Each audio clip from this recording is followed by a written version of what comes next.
အရှင်မပြေမှုဆိုတာလူတိုင်းမှာရှိတယ်ဘဝဆိုတာပြဿနာနော်ပြဿနာရှင်းဖို့အတွက်လူဖြစ်လာတာလို့ကိုနားလည်ဖို့လိုတယ်ပြဿနာမရှင်းရင်ပို့ပြီးတော့ဆင်းရဲမှာနော်အဲ့တော့ဘုန်းကြီးကဘာပြောရင်တာတုံးဆိုတော့ဒီအတွေ့အကြုံတွေကြောင့်ကိုယ့်ရဲ့စိတ်ကလေးမတုန်လှုပ်အောင်ဟုတ်လားကိုယ်စိတ်ကလေးရင့်ကျက်အောင်လုပ်ရမယ်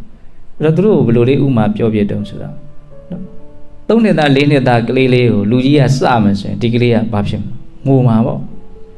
သူကစားနေကြကစားတဲ့အယုတ်ကလေးတွေပြတ်သွားတယ်ဆိုရင်ဒီကလေးကဘာဖြစ်မှာတော့ငိုမှာပဲသူကလေးပဲရှိသေးတာ哦အဲ့ဒါကိုလူကြီးကနားလဲပေးနိုင်တယ်နော်တကယ်လို့အသက်20 30အရွယ်သူ့ကိုစလို့ तू ကငိုတယ်ဆိုရင်ဒီလူရဲ့အုတ်နှောက်ကိုဘာလို့အောင်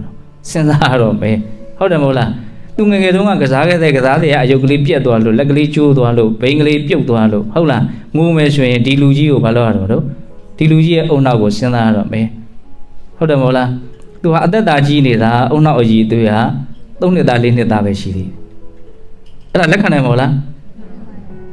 အခုအရိယာတွေကိုဘုန်းကြီးတို့ကထောက်ဆပြီးတော့ကြည့်မယ်ဆိုရင်ပုထုဇဉ်တွေဟာသူအသက်ဘယ်လောက်ပဲကြီးတော့3 နှစ်သား4 နှစ်သားအုတ်နှောက်လောက်ပဲရှိတယ်သူရဲ့အသိဉာဏ်လူလားမမြောက်သေးဘူးဘုန်းကြီးတို့လည်းမမြောက်သေးဘူးဒီလူတွေလည်းမမြောက်သေးဘူးဒါဒီကစားစရာပစ္စည်းလေးတွေပြက်တယ်ဆိုတော့နော်ဘုန်းကြီးတို့ရထားတဲ့ငါးဥစ္စာလို့ထင်မှတ်နေတဲ့အရာလေးတွေတစ်ခုခုဖြစ်ပြီဆိုရင်ဘုန်းကြီးတို့မလုပ်ကြရတော့ငိုတာပေါ့လောကဓာတ်ကဘုန်းကြီးတို့ကိုကြည်စေတဲ့အတွေ့အကြုံလေးတွေကဘုန်းကြီးတို့ကိုသွေးတို့ဆန်းကြည်စေတယ်စတယ်နောက်တယ်ဘုန်းကြီးတို့ဘာဖြစ်ကြပြီငိုကြပြီနော်အသက်ကသာကြီးနေတာလူကောင်ကြီးကသာကြီးနေတာဘလို့ဖြစ်နေတာအသိဉာဏ်ကလူလားမမြောက်ဘူးဒါကြောင့်ကိုယ့်ရဲ့အသိဉာဏ်ကိုဘာလုပ်ရတော့လူလားမြောက်အောင်လုပ်ရမယ်ကိုယ့်အသိဉာဏ်လူလားမြောက်လို့ရှိရင်လူကြီးစတာလောက်တော့မငိုသေးဘူးကစားတဲ့ပစ္စည်းပြတ်တာလောက်တော့မငိုသေးဘူးအခုတလောဘုန်းကြီးကဘလို့ဖြစ်နေလဲမသိဘူးလူတွေတွေ့ရင်မဲမငိုတာဘယ်လောက်ကြာပြီတုံးလို့ခဏမေးဖြစ်နေနော်ဟုတ်လားအဲ့ဒါကိုယ့်ကိုစစ်ဆေးစေခြင်းနဲ့စေတနာကြောင့်ဖြစ်မယ်ထင်ပါတယ်နော်ငါမငိုတာဘယ်လောက်တောင်ကြာပြီလို့အဲ့လိုပြောလိုက်စေခြင်းတာပေါ့တပည့်တော်မငိုတာ1 နှစ်ရှိပြီ2 နှစ်ရှိပြီတော်တောင်ကြာပြီဘယ်တော့မှငိုခဲ့မှတော့မသိတော့ဘူးအဲ့လိုလေးဖြစ်စေနေတာအခုကအဲ့လိုမုံမေးလိုက်တယ်ခဏငိုနေရတယ်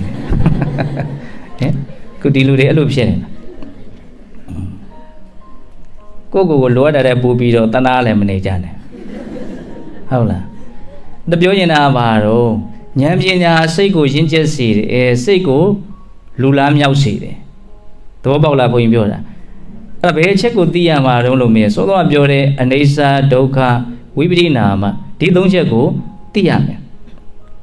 နော်သိတယ်ဆိုတာလည်းသူကအစင်းစင်းရှိတယ်အခုပြောလိုက်လဲအထိုက်လျောက်တော့ဒီလူတွေရိပ်မိရလေဘုန်းကြီးပြောလိုက်တယ်ကောင်းတဲ့အတွေ့အကြုံပဲဖြစ်ဖြစ်မကောင်းတဲ့အတွေ့အကြုံပဲဖြစ်ဖြစ်နောက်ပြီးဆုံးသွားတယ်ဟုတ်တယ်လက်ခံတယ်ဟုတ်ရဲ့နော်စောစောကဒုက္ခကိုနားမလည်မှဆိုလို့ထောင်ထဲနေရတဲ့လူရဲ့ဥပမာနဲ့ဘုန်းကြီးပြောလိုက်တာလည်းရှိတယ်မတူကွဲပြားခြားနာတာတွေကိုမြင်တဲ့အမြင်ထက်နော်အလွန်မင်းကိုနဲ့ဆိုင်တူနေတဲ့ကိစ္စကိုမြင်ဖို့ဘုန်းကြီးပြောလိုက်တာလည်းရှိတယ်အဲ့ဒီစကားလုံးတွေရဲ့နော်အထောက်အကူကြောင့်ဒုက္ခကိုအတိုင်းအတာတစ်ခုထိဒီလူတွေလည်း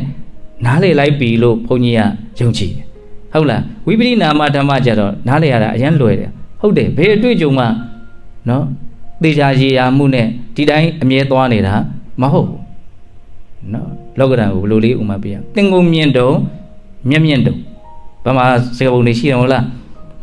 ခေါက်ရှာငှက်ပြန်တယ်လို့အနှိမ့်အမြင့်နဲ့သွားတာနော်အတက်ကြနဲ့သွားတာဟုတ်တယ်မဟုတ်လားလောကဓာတ်ကို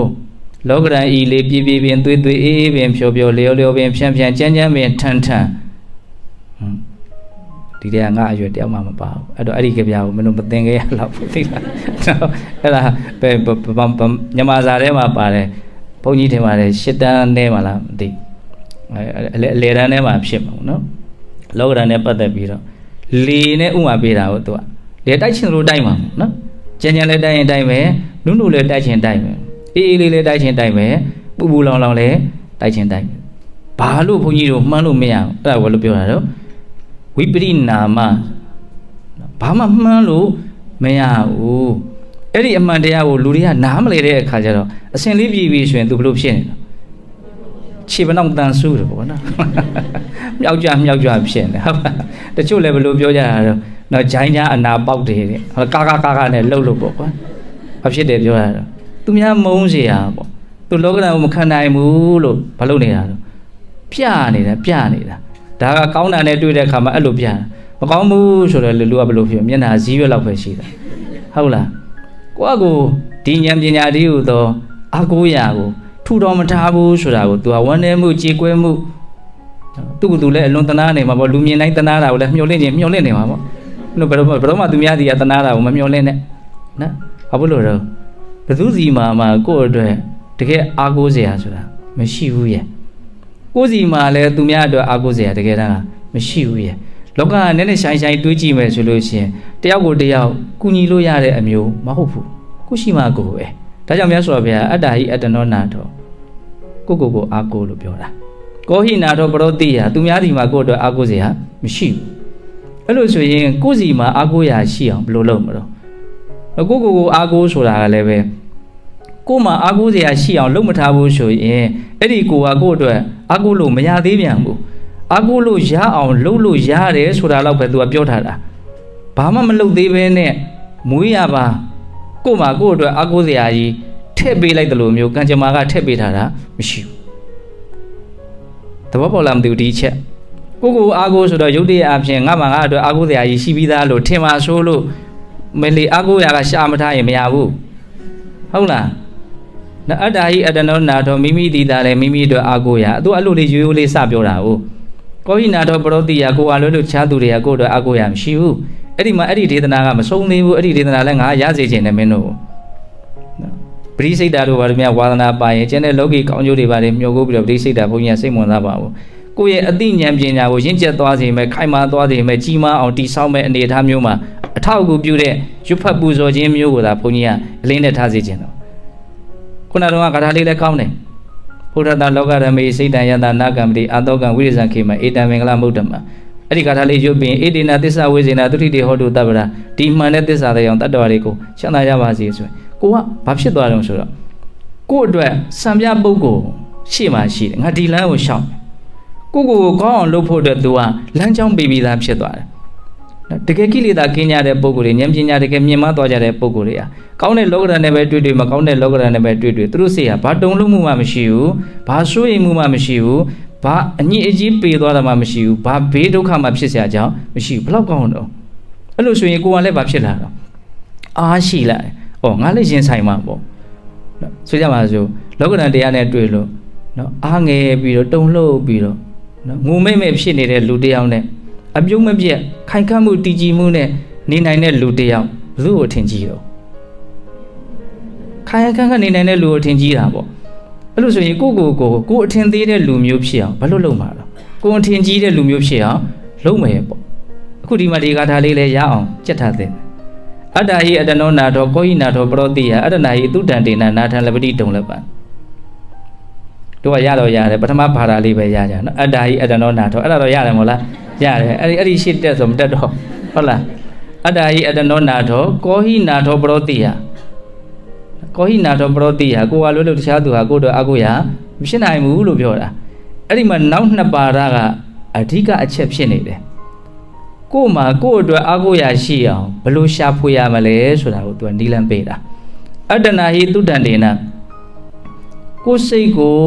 အည်သွေးရှိအောင်ကောင်းမွန်အောင်ပြုပြင်ခြင်းဆုံးမခြင်းအဖြစ်နာထံလပတိတုံလည်းပါအလွန်ရနိုင်ခဲ့တဲ့အကိုရာကိုရလိမ့်မယ်ရနိုင်ခဲ့တဲ့အကိုရာလို့တောင်သုံးတယ်နော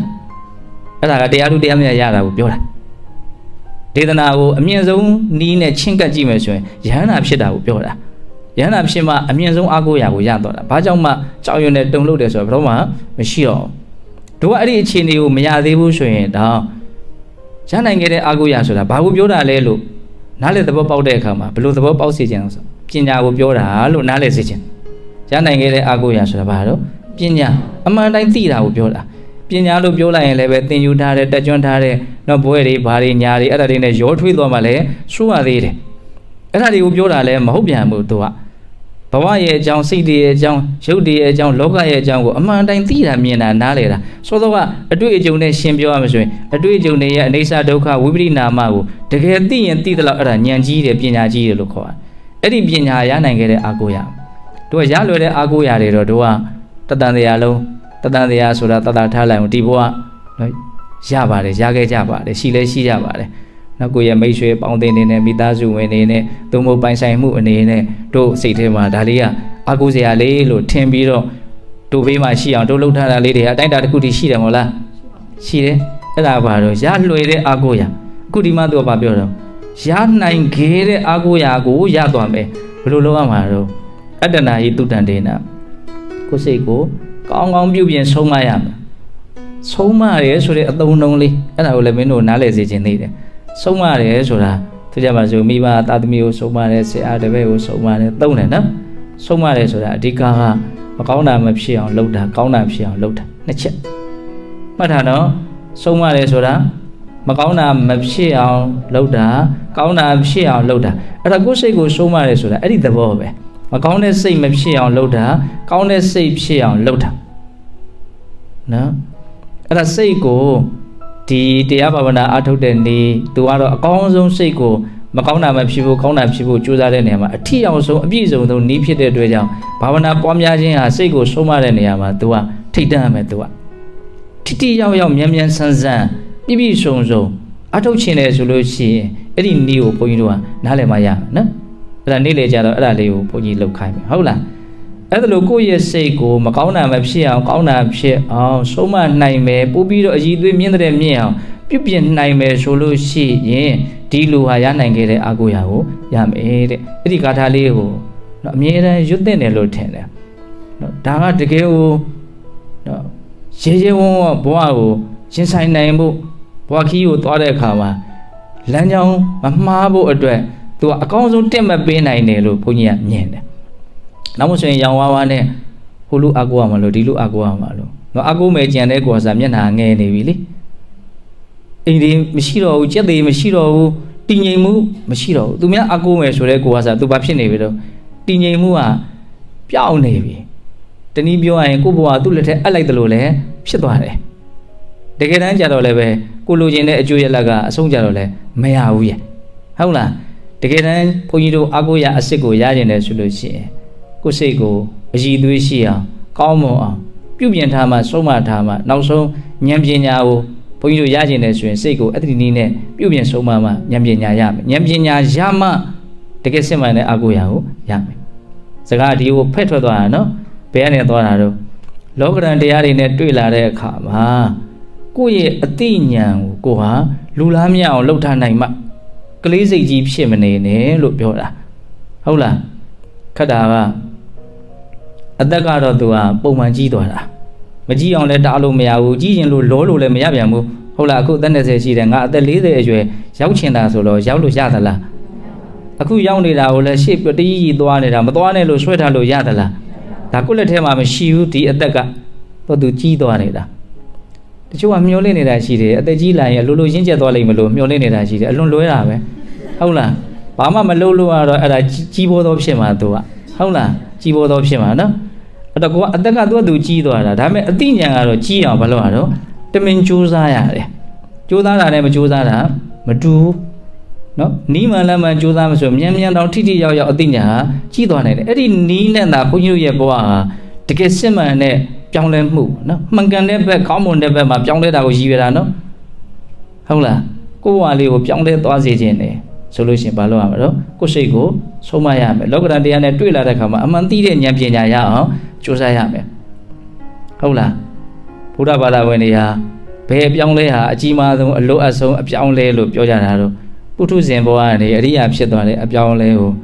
အမြုံလင်ဆုံးအတောင့်တဆုံးအရာကျင်ဆုံးအပြောင်းလဲလို့အဲ့လိုနားလည်ထားကြတယ်မဟုတ်လားပုထုဇဉ်ဘဝကနေဘာကိုပြောင်းသွားတာအရိယာပုထုဇဉ်ဆိုတာပြောတာတော့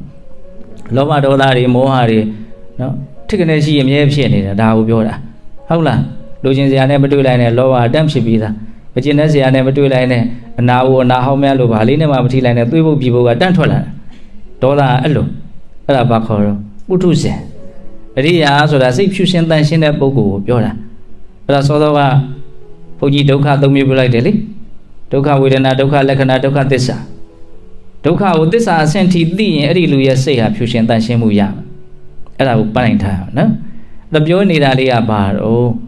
့ကောင်းတဲ့အတွေ့အကြုံပဲဖြစ်ဖြစ်မကောင်းတဲ့အတွေ့အကြုံပဲဖြစ်ဖြစ်အတွေ့အကြုံတွေဆိုတာတားလို့မရဘူးအမြဲတမ်းတွေ့နေရလိမ့်မယ်ကြုံနေရလိမ့်မယ်အဲ့ဒါကိုပဲလောကဓာတ်လို့ခေါ်တာ ဒီလောကရန်တုံလေးကိုပြန်ပြီးတော့အနှစ်ချုပ်ပြောမယ်နော်အခုအချိန်စေ့တော့မယ်ဟုတ်လားလောကရန်တရားကတတ္တဝါနောက်ကိုလိုက်နေတယ်တတ္တဝါတွေကလည်းလောကရန်နောက်ကိုလိုက်နေတယ်ဒါလေးရှင်းပြရတယ်နော်ကိုယ့်ရဲ့အတိတ်ကလောက်ရက်တွေကဒီအချိန်မှာအကောင်ဆိုတစ်မျိုးမျိုးသောလောကရန်နဲ့တွေ့အောင်လုပ်ခဲ့ပြီးသားကိုကဒါကြောင့်တွေ့ရလိမ့်မယ်ကြုံရလိမ့်မယ်တနည်းအားဖြင့်လည်းပဲ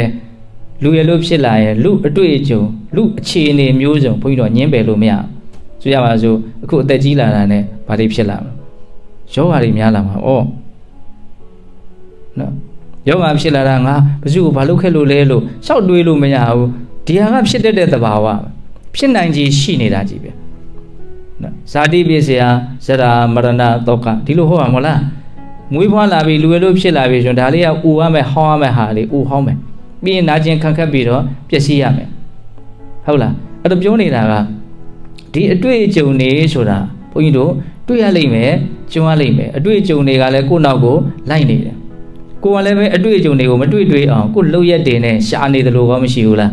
းရှိတယ်ပြောရရင်အတိတ်ကကိုရှားခဲ့တာရဲ့အခုပြစ္ဆုတ်ပံမှာရှားနေတာရဲ့ဒါကိုပဲတင်စားပြီးတော့လောကရန်ကကိုယ့်နောက်ကိုလိုက်တယ်ကိုယ်ကလည်းလောကရန်နောက်ကိုလိုက်နေတယ်မတွေ့မှမပူနဲ့တွေ့ရလိမ့်မယ်ဖောဖောတီတီများများကြီးကိုတွေ့ရလိမ့်မယ်ဘာတွေတော့လောကရန်နေကောင်းရင်လည်းကောင်းမယ်ဆိုရင်လည်းဆိုမယ်အဲ့ဒါတို့ကဆိုးပြီဆိုမှလောကရန်ဆိုတဲ့စကားလုံးနဲ့တို့ကစိတ်နာတာနဲ့အဲ့ဒီကြမှာသူ့ကိုကပီးတက်ချင်တာငါလောကရန်တွေတွေ့နေတာကောင်းပြီဆိုရင်တော့တို့ကလောကရန်လို့ကိုသူ့ကိုတစိမ့်မကတ်ချင်မြန်ဘူးဟုတ်လားကောင်းပြီဆိုတော့ဘယ်လိုတော့ဘာဖြစ်လို့ဖြစ်နေမှကိုမသိတော့ဘူးအဲ့ဒီအထီးကပိုးတောင်းနာသေးတယ်နာတသေးတယ်နော်တို့ကမကောင်းတဲ့လောကရန်ကသာကြောက်เสียလို့ထင်တာကောင်းတဲ့လောကရန်ကတို့ကိုနှိပ်စက်နိုင်ဆိုတော့တို့မြင်ကုန်မမြင်ဘူးတကယ်တမ်းကပြောရရင်ကောင်းတဲ့လောကရန်ကပိုကြောက်เสียရှိတယ်အဲ့ဒါဘုန်းကြီးကမစင်သားပဲနဲ့ပြောလိုက်တာမဟုတ်ဘူးကောင်းတဲ့လောကရန်ကဘယ်လိုကြောက်เสียရှိတာဆိုတော့ကောင်းတဲ့လောကရန်တွေ့ရင်တို့ကမက်မောတယ်အဲ့ဒီမက်မောမှုကဘဝကိုဖြစ်စေတတ်တဲ့တတ္တိရှိတယ်ဘဝဖြစ်ပြီဆိုရင်ဘဝဒုက္ခတွေစက်တိုက်သွားမှာတို့ကမကောင်းတဲ့လောကရန်ကတို့ကတကယ်လို့ဘဝကြီးကဒီလိုပါလားလို့မြင်ဘဝပေါ်မှာမမုံမှုကင်းတဲ့ဘက်မမုံမှုရှော့ချတဲ့ဘက်ကို तू ကဥတည်သွားနိုင်တယ်ဒါကြောင့်ဗမာစကားဘယ်လိုရှိတော့ဆင်းရဲလေလေငါမပြောတော့ဘူးမင်းတော့ဆင်းရဲလေလေတန်ဝေရရဒီစကားကိုကြိုင်မကြားဘူးလားကဲဆင်းရဲလေလေတန်ဝေရရချမ်းသာလေလေတန်ဝေရရလို့လာသလားလာဘူးနော်ဆင်းရဲမှုကတို့အသုံးချမယ်ဆိုလို့ရှိရင်တို့အကျိုးအမြတ်နဲ့တော်တော်နှီးစက်တယ်ချမ်းသာမှုကအသုံးချနိုင်ခဲ့တယ်ချမ်းသာရင်တို့ကရှင်မှုသွားတာဟုတ်လားငါကစိတ်ထဲမှာအဲ့လိုလေးတွေးမိတယ်ဆင်းရဲမှုတဲ့ချမ်းသာမှုကပိုကြောက်မဲ့ဖွယ်ရာရှိတယ်ဒီချမ်းသာမှုကိုမစွန့်နိုင်လို့တို့ဆင်းရဲတွေအမျိုးစုံနဲ့တွေ့ရတာဒီချမ်းသာမှုကိုမက်တဲ့အတွက်ကြောင့်တို့ဘဝရတယ်ဘဝရပြီဆိုဘဝကတို့မက်တဲ့ချမ်းသာမှုကြီးပါလာတာမဟုတ်ဘူးတို့အလွန်ကြောက်တဲ့ဆင်းရဲတွေပါလာတာတို့ကိုဘယ်သူကဒီဆင်းရဲတွေနဲ့တွေ့အောင်လုပ်တယ်လဲလို့မင်းအဲ့ဒီဒုက္ခကလောက်တာတကယ်တမ်းကဒါကြောင့်ဘုရားကလည်းဒီဆိုဘုရားကြီးကဗာနဲ့ဥမာပေးတော့ဆိုတော့စီပင်သားယာကခွေးတွေကိုအစိတ်ချပြီးတော့ရှင်းကြတာပေါ့နော်အဲ့လိုချတဲ့အခါအစိတ်ကြီးချရင်ဘယ်ခွေးမှစားမှာမဟုတ်ဘူးတဲ့အဲ့တော့ဘာလို့အောင်အမဲသားကောင်းကောင်းချက်နော်အနံ့ရလာနဲ့ပြည်ဆိုဘာတွေတော့ထည့်ထားတာအစိတ်တွေထည့်ထားတာတကယ်တတ်မှာအစိတ်ကတတ်မှာ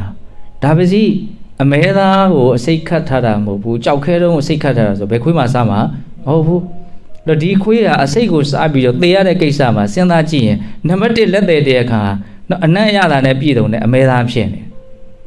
ဒီခွေးကိုကောင်းကောင်းဆွဲဆောင်နိုင်တယ်ဟုတ်တယ်မဟုတ်လားတရားဝါတွေကိုဘယ်သူကဆွဲဆောင်လို့ဆိုဒုက္ခဝေဒနာကဆွဲဆောင်တာကောင်းတဲ့အတွေ့အကြုံတွေကဆွဲဆောင်တာအဲ့တော့တို့အတန်းတန်းဆွဲအဲ့ဒါကိုသွားပြီးတော့စားကြရောပြီးတော့အဲ့ဒါသေးကြရောဒါပဲလေဘောကဖြစ်စဉ်အဲ့ဒီတိုင်းနော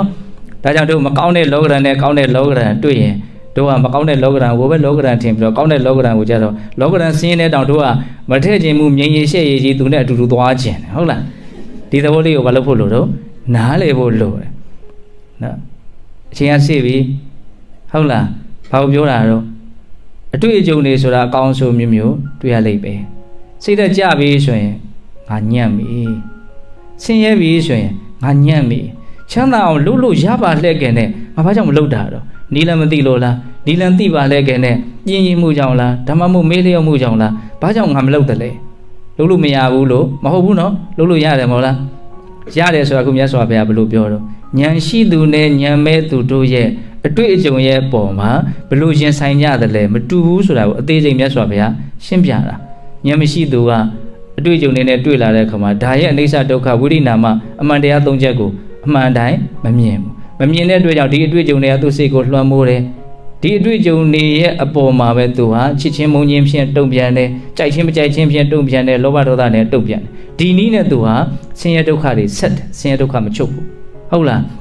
ဉာဏ်ရှိသူကြတော့ဘလို့တော့အတွေ့အကြုံရဲ့အနိစ္စဒုက္ခဝိပရိနာမဒီ၃ချက်အမှန်တရားကိုသိတယ်သိတဲ့အတွက်ကြောင့်အတွေ့အကြုံကသူ့စိတ်ကိုမလွှမ်းမိုးဘူးသူ့စိတ်ကပဲအတွေ့အကြုံကိုလွှမ်းမိုးတယ်ဒါကြောင့်အတွေ့အကြုံရဲ့ပုံမှာချစ်ချင်းမုန်းချင်းမရှိဘူးအတွေ့အကြုံရဲ့ပုံမှာနှစ်သက်ချင်းမနှစ်သက်ချင်းမဖြစ်ဘူးအဲ့ဒီနီးနဲ့အနုရောဓဝိရောဓဝိပ္ပဟိနောဘုရားအဲ့လိုလေးသုံးတယ်နော်ချစ်ချင်းမုန်းချင်းမရှိတဲ့အတွက်ကြောင့်နှစ်သက်ချင်းမနှစ်သက်ချင်းမရှိတဲ့အတွက်ကြောင့်ပရိမုစတိဇာတိယသရာယမရဏိနာတောကေပိတိဝိဒုက္ခိဒေါမနတိနောက်ဆုံးတန်တရားဆင်းရဲကစားသူဟာလွတ်တော်မှာနော်ဒီအခုဘဝတွေ့ကြုံနေရတဲ့ဆင်းရဲလောက်ကတော့အသာလေးသူဟာလွတ်မြောက်အောင်လုပ်နိုင်တယ်မစူလဲလို့မင်းပြင်ညာဟုတ်လားဒါကြောင့်ဘုန်းကြီးကဘေကာထာလေးပါဖြည့်ရွှက်ပြီးတော့ပြောလိုက်သေးတော့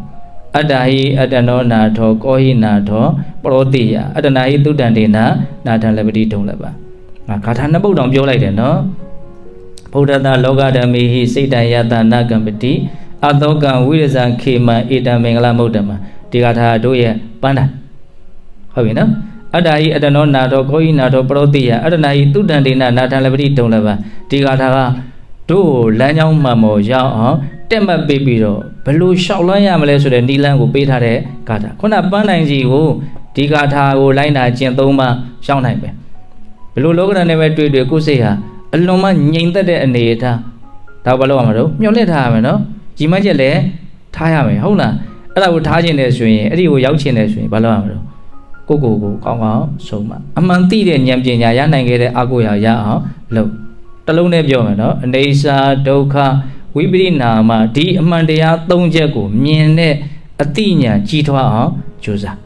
ဒါထက်ပိုမြင်အောင်ပါအခုလည်းပဲမမြင်ဘူးမဟုတ်မြင်တဲ့အတိုင်းတာတစ်ခုထိဟုတ်လားပြီးရင်ဘာလို့မလို့ကိုကြိုးစားရင်ကြိုးစားသလောက်ပို့ပြီးတော့မြင်မယ်အမြင်လေးသန်းလာလေးအတွေ့အကြုံတွေကြောင့်စိတ်ဟာတုန်လှုပ်မှုနည်းလေအဲ့လိုဖြစ်သွားမှာဟုတ်လားအမြင်မရှိဘူးအမြင်တန်ဘူးအမြင်မှန်ကအလွန်မှအားနေတယ်ဆိုရင်အတွေ့အကြုံတွေကကိုယ်စိတ်ကိုတုန်လှုပ်ခြောက်ခြားအောင်လုပ်လိုက်မယ်နောက်ဆုံးညစ်ရကြပြီးတော့ငိုရတဲ့အနေအထားတွေရအောင်ဒီအတွေ့အကြုံတွေကပဲကိုယ့်ကိုနှိပ်စက်လိုက်မယ်ဟုတ်လားအဲ့ဒါဆိုလို့ရှိရင်လောကဓာတ်တရားနဲ့တွေ့လာတဲ့အခါမှာတည်ငြိမ်မှုရှိအောင်မစင်းရဲအောင်ချမ်းသာအောင်ဘုန်းကြီးတို့ဘယ်လိုနေရမလဲဆိုတာကောင်းကောင်းနားလည်ပြီနော်ဘာကိုသိအောင်လုပ်မှာတော့အနေစာဒုက္ခဝိပရိနာမပြီးဆုံးသွားတယ်ဆိုတဲ့သဘာဝကိုကောင်းကောင်းစိတ်ထဲရှင်းအောင်လေ့ကျင့်ဒါဟာကောင်းမွန်တဲ့သဘောမဟုတ်ဘူးတကယ်ကျင့်တဲ့မှုအစ်စ်ကိုရနိုင်တဲ့အရာတွေမဟုတ်ဘူးဆိုတာကိုနားလည်အောင်လုပ်ဖောက်လွဲဖောက်ပြန်ဖြစ်တဲ့ပါတိကြရေရာမှုမှာမရှိတဲ့သဘောတွေဆိုတာအမှန်တိုင်းသိအောင်လုပ်အနေစာဒုက္ခဝိပရိနာမပြောတယ်နော်ဒီသုတ်တန်လေးရဲ့အသက်ကဒီစကလုံးလေး၃လုံးကိုနားလည်မှုရှိခြင်းလို့ဘုန်းကြီးပြောခဲ့တယ်ဟုတ်လားအဲ့ဒါကိုနားလည်ရင်နားလည်သလောက်အတွေ့အကြုံတွေရဲ့ပုံမှာကိုဟာလွှမ်းမိုးနိုင်လိမ့်မယ်အတွေ့အကြုံတွေရဲ့အပေါ်မှာကိုယ့်ရဲ့လွှမ်းမိုးနိုင်စွမ်းကြီးလာတာနဲ့အမျှတုံ့လုံမှုလည်း